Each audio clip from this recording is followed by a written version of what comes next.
तो साथियों आज हम बात करेंगे रूस और यूक्रेन के बीच जो घमासान युद्ध हो रहा है, खौफनाक जंग चल रही है उसके बारे में। रूस और यूक्रेन के बीच जो दुश्मनी है वो 7 दशक पुरानी है।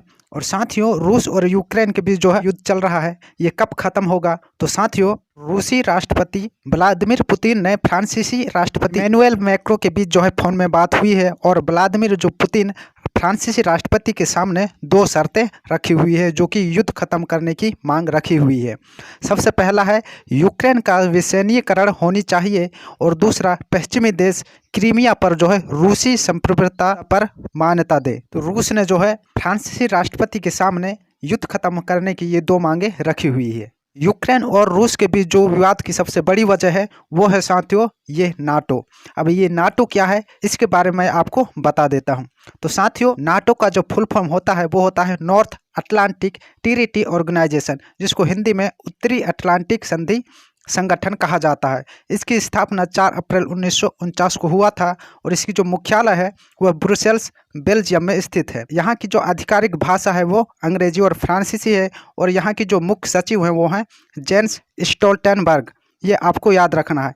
तो साथियों अब हम बात करेंगे कि जो नाटो है, नाटो का स्थापना का कारण क्या है, इसको हम जानेंगे तभी जो है हमें समझ में आएगा। द्वितीय विश्व युद्ध के बाद जो है सोवियत संघ ने पूर्वी यूरोप से जो है अपनी सेनाएं हटाने से मना कर दिया था और वहां पर जो है साम्यवादी शासन की स्थापना का प्रयास किया था। इसके बाद जो है अमेरिका ने इसका लाभ उठाया और अमेरिका ने साम्यवादी विरोधी नारा दिया, जिसे यूरोपीय देशों को जो है साम्यवादी खतरे से सावधान किया गया। इसी को देखकर जो है यूरोपीय देश ऐसे संगठन के निर्माण हेतु तैयार हो गया जो उनकी सुरक्षा कर सके। और साथियों द्वितीय विश्व युद्ध में पश्चिमी यूरोपीय देशों ने बहुत अधिक नुकसान उठाया था और इस वजह से जो है अमेरिका ने उनके आर्थिक पुनर्निर्माण के लिए बहुत बड़ी आशा की किरण आई थी। ऐसे में ही अमेरिका द्वारा जो है नाटो की स्थापना का जो उन्होंने समर्थन किया था।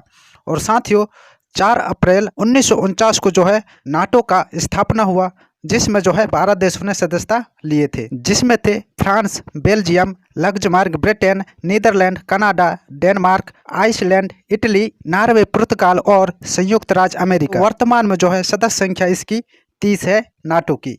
और साथियों 2008 में जो है यूक्रेन को नाटो द्वारा जो है शामिल होने का न्योता दिया गया था, जिसका जो है निंदा रूस ने किया था, क्योंकि रूस को ये पसंद नहीं था यूक्रेन जो है नाटो में सदस्यता ले। यदि यूक्रेन नाटो का सदस्य बन जाता है तो मौजूदा स्थिति के अनुसार जो है नाटो की सेनाएं यूक्रेन की सीमाओं पर जो है स्थायी मौजूदगी हो जाएगी और रूस जो है ये नहीं चाहता कि यूक्रेन नाटो में शामिल हो। और साथ ही आपको ये भी बता दूं कि जो हमारा भारत है वो नाटो का सदस्य नहीं है। नाटो का सदस्य बनने के लिए यूरोपीय देश होना जरूरी है। रूस को सबसे बड़ी डर यह है कि यदि नाटो का सदस्य यूक्रेन बन जाता है तो यूक्रेन पर जो है रूस की दादागिरी नहीं चलेगी। ये नाटो है, नाटो में यदि जितने भी देश हैं, नाटो के अंतर्गत जितने भी देश सदस्यता ग्रहण करते हैं और जितने भी देश सदस्य हैं, यदि उन सदस्यों में कोई भी बाहरी देश यदि हमला करता है तो उस हमले वाले देश पर जो है नाटो के जितने भी सदस्य हैं वे सभी मिल करके और उसको मारते हैं। तो दोस्तों ये है इसका मेन रीज़न। इसलिए जो है रूस जो है नहीं चाहता कि यूक्रेन नाटो में शामिल हो। यूक्रेन नाटो में शामिल हो जाता है तो रूस जो है ये जो एरिया है इसको जो है रूस पाना चाहता है, क्योंकि ये वाला एरिया को जो है रूस अपने कब्जे पर ले लिया है, लेकिन रूस चाहता है कि ये वाला यहाँ तक ये वाला एरिया भी रूस के कब्जे में हो। और इस वजह से जो है रूस नहीं चाहता कि यूक्रेन नाटो में सदस्यता ले। अमेरिका ने भारत पर जो है दबाव बनाया और यूएनओ में सपोर्ट करने के लिए जो है आप जो है सहायता करो या यूक्रेन पर या फिर रूस पर।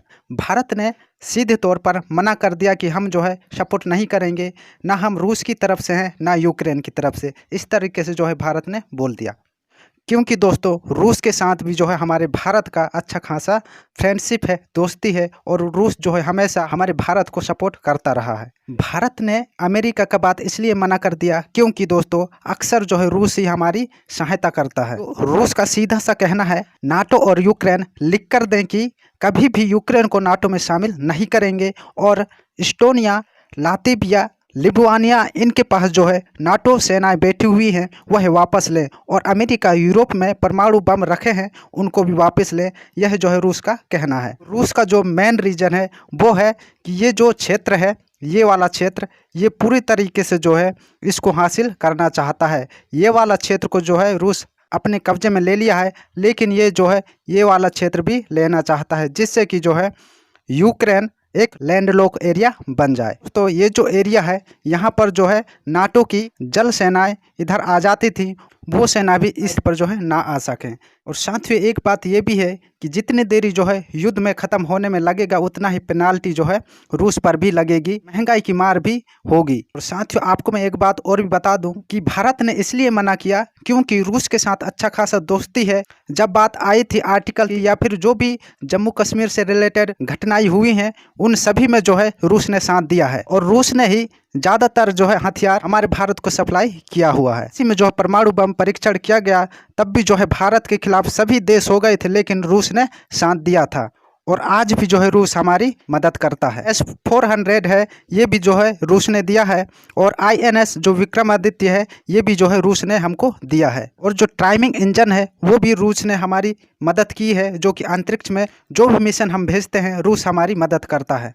और AK-2 राइफल है, ये भी जो है रूस ने हमको दिया है। और सुखोई जो जहाज़ है, इसको भी जो है हमें रूस ने प्रदान किया है। और सबसे बड़ी जो ब्रह्मोस सुपरसोनिक है, ये भी जो है रूस ने दिया है। तो दोस्तों रूस से जो है हमें बहुत सी चीज़ें मिली हैं और रूस हमारी लगातार मदद करता है।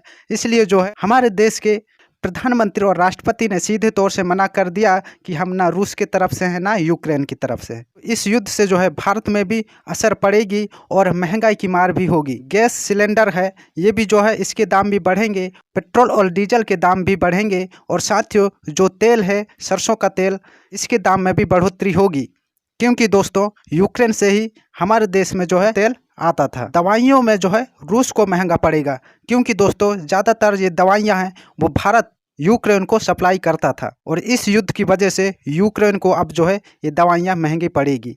और साथियों गेहूं के लिए जो है प्रॉफिट होगा, क्योंकि दोस्तों यूक्रेन और रूस में गेहूं जो है बहुत ज़्यादातर उत्पादन किया जाता है। साथ ही यूक्रेन में एक घास का मैदान है, उसे स्टेपी कहते हैं, वहाँ पर जो है ज़्यादातर गेहूं उत्पादन किया जाता था। यूक्रेन और रूस के युद्ध की वजह से जो है गेहूं का प्रोडक्शन गिर गया, जिससे भारत को फायदा होगा और भारत विदेश में जो है गेहूं अच्छी खासी रकम में बेच सकेगा, जिससे जो है भारत को अच्छा खासा बेनिफिट होगा, मुनाफा होगा।